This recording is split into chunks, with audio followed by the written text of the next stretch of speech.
Hello guys, আসসালামু আলাইকুম। Welcome to my channel. আজকে আমরা দেখব কোন অ্যাপটা পৃথিবীর মধ্যে কতটুকু ব্যবহার হয়, কোন অ্যাপের ইউজার কতগুলো, এই জিনিসটা দেখব এবং এই অ্যাপটা কোন দেশের এটাও দেখব।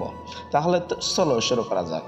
শুরুতে আমরা যেটা দেখতেছি সেটা হচ্ছে গুগল অ্যাসিস্ট্যান্ট। আর গুগল অ্যাসিস্ট্যান্টের মধ্যে 0.5 মিলিয়ন ইউজার আছে, গুগল ল্যান্ড 1 মিলিয়ন ইউজার আছে, Google play game 2 million user আছে, টিকটক ওয়াল পিকচার 3 মিলিয়ন, এটা China, Telegram x 4 million user, তারপর হচ্ছে গুগল, এটা আমেরিকার 5 মিলিয়ন ইউজার।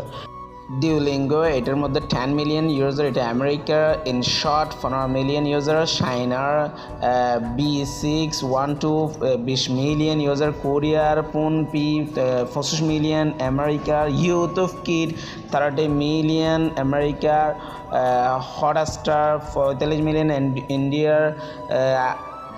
এরপর হচ্ছে ম্যাক্স প্লেয়ার 45 মিলিয়ন, এটাও ইন্ডিয়ার। গুগল ওয়ালেট 50 মিলিয়ন, আমেরিকার। Google translate 55